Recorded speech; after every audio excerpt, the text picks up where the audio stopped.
Какие ассоциации вызывает слово «женщина»? Красота, любовь, материнство. Но как мало мы знаем о том, что открыли и изобрели женщины.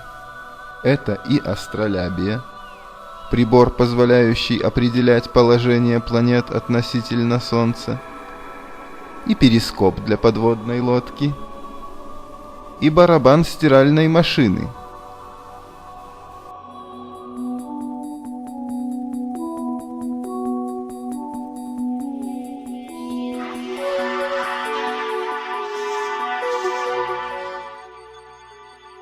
Начало XX века подарило миру массу женских открытий. Метод замораживания продуктов питания, посудомоечную машину, глушитель для автомобиля, антибликовое стекло. Первый в мире полный скелет ихтиозавра и первые скелеты плезиозавра и птеродактиля нашла в начале XIX века палеонтолог Мэри Аннинг. Биолог Нетти Стивенс первой доказала, что хромосомы X и Y определяют пол. Принцип сотовой связи изобрела очаровательная киноактриса, радиоинженер Хэдди Ламар. Ее изобретение легло в основу современной системы GPS.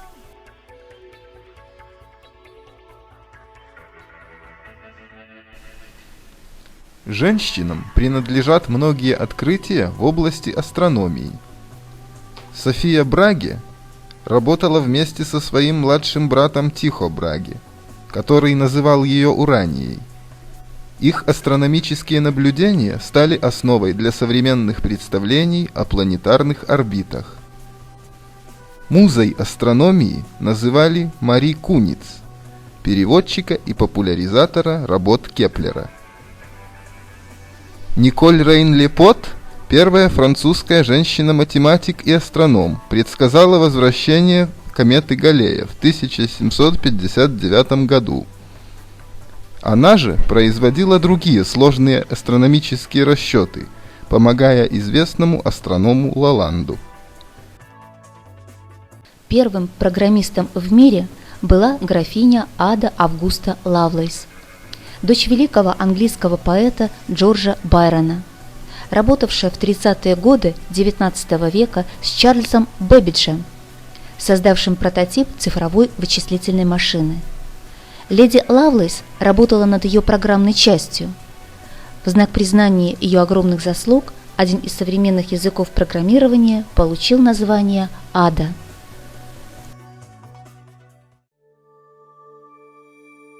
К сожалению, недооценка труда женщин-ученых имеет богатые исторические традиции. Эмми Нётер, автору нескольких фундаментальных теорий в области математики, в начале карьеры отказали в оплачиваемой должности. Она работала бесплатно. Какое-то время она даже читала лекции под именем Давида Гильберта, который, кстати, пытался сделать Нётер приват-доцентом Геттингенского университета, но все его попытки провалились. Известна фраза Гильберта: «Не понимаю, почему полкандидата служит доводом против избрания ее приват-доцентом, ведь здесь университет, а не мужская баня». Первой смогла определить структуру ДНК химик Розалинд Франклин. Полученные ею данные были использованы Уотсоном и Криком, которые стали обладателями Нобелевской премии за открытие структуры ДНК. Франклин, которую позже назвали «забытой леди ДНК», так и не получила официального признания за это открытие. Милева Марич, супруга Альберта Эйнштейна, обладала блестящими математическими способностями, легко разобралась в сложной молекулярно-кинетической теории Больцмана. Еще до замужества влюбленная по уши девушка начала писать докторскую диссертацию для своего будущего мужа. Основой диссертации стали ее статьи, которые посылались в Annalen der Physik. Известный советский физик Иоффе утверждал, что видел рукописи этих статей, подписанные двумя фамилиями – Эйнштейн и Марич, но при публикации по неизвестным причинам осталась только одна.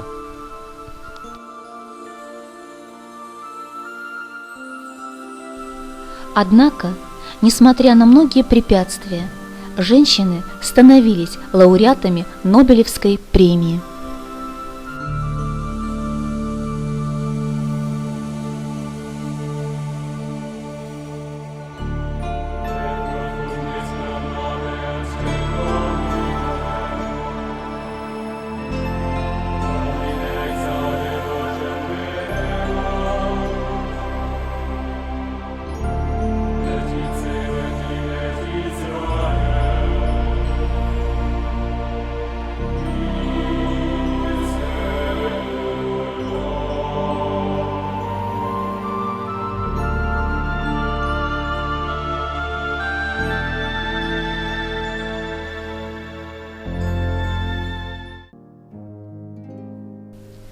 Мария Складовская-Кюри является одним из создателей учения о радиоактивности. Ее именем названа внесистемная единица активности радиоактивных изотопов. За исследование радиоактивности Мария Складовская-Кюри получила Нобелевскую премию в 1903 году, стала членом-корреспондентом Петербургской академии наук. В конце 1910 года по настоянию многих ученых ее кандидатура была выдвинута на выборах во Французскую академию наук. За всю историю Академии наук ни одна женщина не была ее членом. После нескольких месяцев оскорбительной полемики в январе 1911 года кандидатура Складовской-Кюри была отвергнута на выборах большинством в 1 голос. Через несколько месяцев Мария Складовская-Кюри стала первым дважды лауреатом Нобелевской премии. Ее дочь Ирен Жолио-Кюри достойно продолжила эту блестящую традицию. Именно так было сказано во вступительной речи от имени Шведской Королевской Академии Наук при присуждении ей и ее мужу Фредерику Жолио Нобелевской премии по химии за выполненный синтез новых радиоактивных элементов. Одним из немногих счастливых исключений в судьбах женщин-ученых России была жизнь Екатерины Дашковой, одной из самых просвещенных женщин своего времени. Более 11 лет она стояла во главе 2 академий наук – Петербургской и Российской. Княгиня Дашкова не была исследователем, но оказалась одним из самых талантливых организаторов науки. За время руководства Российской академии наук она восстановила академическое хозяйство, построила новое здание академии, наладила деятельность академической типографии, основала периодические издания, организовала научные экспедиции. Путь в науку Юлии Лермонтовой, первой русской женщины-химика, доктора наук, был чрезвычайно трудным, так как в России того времени двери высших учебных заведений перед женщинами были закрыты. Однако Лермонтова смогла преодолеть все трудности и, став ученым, обогатила своими работами химическую науку. Многие из ее трудов не потеряли значения и в наши дни. Например, с 1878 года и по настоящее время для синтеза углеводородов широко используется реакция Бутлерова, Эльтекова, Лермонтовой. Создателем антибиотиков является известный микробиолог Зинаида Ермольева, которая стала прототипом доктора Власенковой в романе «Открытая книга» Вениамина Каверина. Многих выдающихся женщин дала миру белорусская земля. Знаменитой подвижницей и просветительницей XII века была Ефросинья Полоцкая, о жизни и деятельности которой повествует памятник древней литературы «Житие Ефросиньи Полоцкой».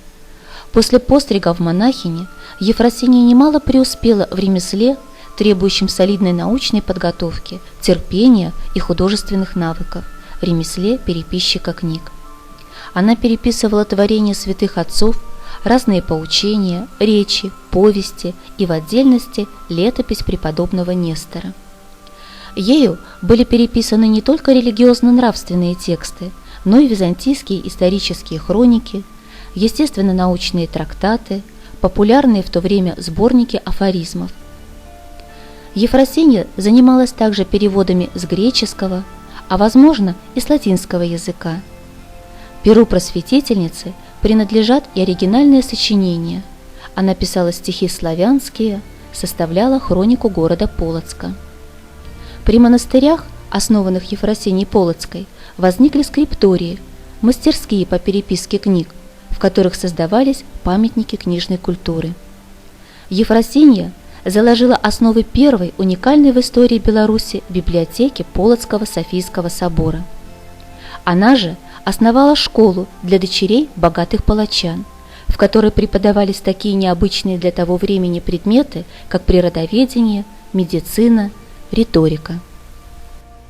Интересна деятельность врача и просветительницы Соломеи Русецкой, родившейся в 1718 году недалеко от Новогрудка. В 13 лет ее выдали замуж за лекаря, немца Якуба Хальпира, который в Стамбуле занялся врачебной деятельностью. Соломея заинтересовалась занятиями мужа и начала ему помогать. Она отличалась наблюдательностью, умом, быстро овладела методами лечения и стала практиковать самостоятельно. Соломея Русецкая смогла получить высокую по тому времени квалификацию, была придворной окулисткой у турецкого султана и у российской императрицы. Широко известно имя Софьи Ковалевской, детские годы которой прошли в Витебской губернии. В 1874 году Геттингенский университет заочно присудил ей степень доктора философии с высшей похвалой. Получив блестящее математическое образование в престижных европейских университетах, она, однако, не могла найти применение своим знаниям на родине.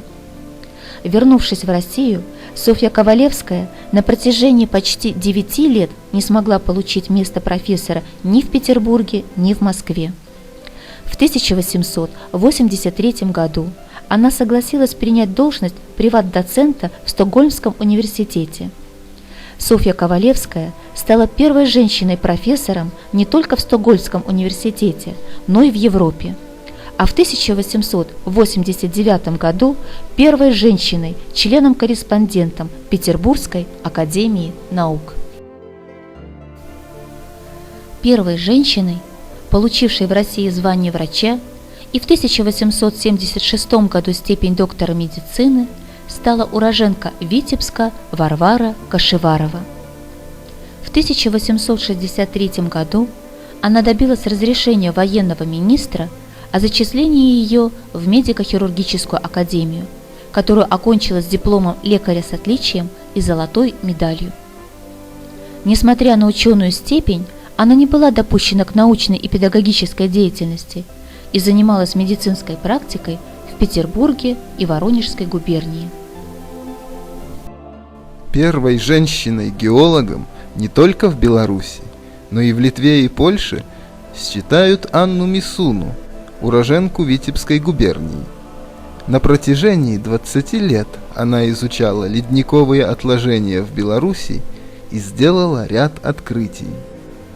Даже среди исследователей России она была первой женщиной, самостоятельно проводившей полевые геологические изыскания. Часто, стремясь установить важные геологические факты, она поднималась на такие высокие кручи, куда не каждый мужчина отваживался забраться. В то время женщина-геолог вызывала подозрение. Ее не раз задерживали для выяснения личности и сажали в камеру предварительного заключения при волостных управлениях. Развитию историко-математических исследований в России в значительной степени содействовала уроженка Гродненской губернии Софья Яновская. Советский математик, философ, педагог, создатель советской школы философии математики. Женщины внесли значительный вклад в становление Белорусской научной школы, в деятельность Академии наук Беларуси. Ученый в области физиологии и биохимии микроорганизмов, член-корреспондент Наталья Ивановна Остапович, офтальмолог, член-корреспондент Татьяна Васильевна Бирич, историк, член-корреспондент Нина Васильевна Каменская, агрохимик-почвовед, член-корреспондент Тамара Никандровна Кулаковская, языковед, член-корреспондент Юзефа Флориановна Мацкевич, член-корреспондент Мария Тихоновна Чайка. Многие белорусские женщины успешно работают в различных областях науки, возглавляют университеты и научные институты. Девизом их жизни продолжают оставаться слова, сказанные более 100 лет назад Софьей Ковалевской: «Я чувствую, что должна служить истине, науке». Сегодня в Национальной академии наук Беларуси работает около 700 докторов и кандидатов наук женщин. 8 из них являются членами Академии. Среди них единственная в истории Академии наук женщина-академик и академик-секретарь отделения наук, генетик Любовь Владимировна Хотылева. Педиатр, онколог, член-корреспондент Ольга Витальевна Олейникова. Ученый в области пищевой технологии, член-корреспондент Зоя Васильевна Василенко. С 2004 года директором Института микробиологии Национальной академии наук Беларуси является микробиолог и биотехнолог, член-корреспондент Национальной академии наук Беларуси Эмилия Ивановна Коломиец. В науку я пришла со студенческой скамьи, честно, если говорить. Вот, может быть, вообще идея была, конечно, пойти на производство, потому что я в целом оканчивала политехнический институт и очень была настроена на производственную деятельность и считала, что мое место именно там. Но случилось так, что рядом по соседству был институт микробиологии, где работал мой преподаватель, который меня хорошо знал еще со студенческой скамьи и который считал, что я должна работать ближе к специальности, к своей, в общем-то, делать то, чему я училась. И я пришла в этот институт. Пришла в институт и сразу же занялась научной работой. Буквально за несколько лет я защитила диссертацию кандидатскую и как-то очень быстро как-то вот продвигалась по служебной лестнице. Может быть, в силу того, что выполняла те задания, которые, в общем-то, на меня давали мне эти задания достаточно сложно. Когда нас воспринимают на равных, когда вот приезжали, у нас была международная конференция, и приезжало много вот директоров крупнейших институтов вот в нашей области, и говорили, что у вас это сделано впервые в СНГ, ну это здорово. Сказать о том, что я никогда не варила суп или борщ, я абсолютно не могу. Я его варю и консервирую все и делаю. Видите, как вам все удается везде успевать, это замечательно. Белорусская наука гордится достижениями ученого в области экономики и управления в агропромышленном комплексе, члена-корреспондента Зинаиды Макаровны Ильиной, математика, члена-корреспондента Фаины Михайловны Кирилловой, ученого в области физиологии и биохимии растений, члена-корреспондента Жанны Александровны Рупасовой. С 1993 года заместителем директора по научной работе Института биофизики и клеточной инженерии Национальной академии наук Беларуси является ученый в области фотобиологии и мембранной биофизики, доктор биологических наук, профессор, лауреат Государственной премии Республики Беларусь, член-корреспондент Екатерина Ивановна Слобожанина. В науку я пришла, по-видимому, потому, что мне всегда нравилось узнавать новое, и радость познания притягивала к научным исследованиям. Относительно поступления в аспирантуру хочу сказать, что тоже была встреча на экзамене со своим мужчиной-конкурентом. Предполагалось, что буду поступать только я в аспирантуру, но появился мужчина, которого пригласили сдавать экзамены. Но, к счастью, у меня был балл выше, Я прошла по конкурсу, но мужчина тоже прошел, хотя непонятно по какой причине. Правда, этот мужчина не выдержал и через год аспирантуру бросил.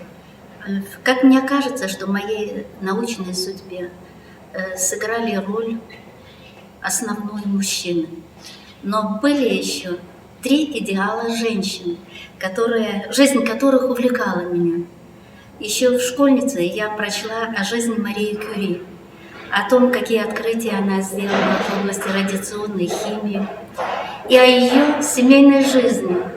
И я тогда уже удивилась, помню, это был 11 класс, как можно сочетать науку и семью. Второй виртуальный образ, который представлялся мне, это Софья Ковалевская, математик. Но о ней я знала меньше. И третья женщина в моей судьбе – это Лидия Семеновна Черкасова, профессор кафедры кафедры биохимии на биологическом факультете, где я училась. Мне кажется, что очень важно мужской ум, мужская сила в научном коллективе и мудрость женщины, и некоторое, может быть, милосердие женщины. Потому что если мужчина прежде всего думает о деле, то женщина-руководитель будет думать и о деле, и о человеке, который это дело совершает, который должен выполнить то или иное поручение. Научные достижения белорусских женщин неоднократно удостаивались высоких государственных наград. В числе лауреатов Государственной премии Республики Беларусь сотрудники Национальной академии наук, ученый-агроном и селекционер Галина Вацлавовна Будевич, биохимик Елена Николаевна Калиниченко, ученый в области биофизики и биохимии Виктория Алексеевна Лапина, биохимик Наталья Михайловна Литвинка, селекционер Ядвига Эдвардовна Пилюк. Развитие антропологии Беларуси связано с именами Лидии Ивановны Тигака и Инессы Ивановны Селивон. За активную подвижническую деятельность, способствующую установлению духовных ценностей, премия за духовное возрождение 2008 года была присуждена авторскому коллективу 10-томного издания «Беларусь». В числе лауреатов сотрудники Института искусствоведения, этнографии и фольклора Национальной академии наук Беларуси, Валентина Николаевна Белявина, Александра Владимировна Гурко, Галина Ивановна Каспирович, Татьяна Ивановна Кухаренок и Любовь Васильевна Ракова. Достижения белорусской науки неразрывно связаны с подготовкой научных кадров. Среди талантливых молодых ученых, удостоенных в 2010 году стипендии президента Республики Беларусь, сотрудник Института тепло- и массообмена Национальной академии наук Беларуси Елизавета Дрозд. Я являюсь сотрудником Института тепло- и массообмена в лаборатории нанопроцессов и технологий, основателем и руководителем которой является Чижик Сергей Антонович. Несмотря на то, что долгое время проведение именно научных исследований это было больше мужская прерогатива, в настоящее время я сказала, что во многих областях научной деятельности наблюдается равенство между мужчинами и женщинами, и женщины выступают наравне в своих каких-то научных исследованиях и достижениях. А вы не жалеете сами, что сделали выбор в пользу науки? Я закончила Белорусский государственный университет, и моя специальность физика. В настоящее время я занимаюсь в большей степени исследованием биологических объектов, и немножко от физики отошла, но абсолютно не жалею, поскольку именно на физфаке получила фундаментальные знания, которые мне очень помогают в моей научной деятельности. А вам наука не мешает в личной жизни? Я пытаюсь совмещать, да, и работу, и научную, и личную жизнь. Героиня нашего фильма каждый день, восхищаясь красотой науки, с увлечением читают новые страницы этой захватывающей сказки, и благодарная наука приоткрывает им вновь и вновь свои тайны.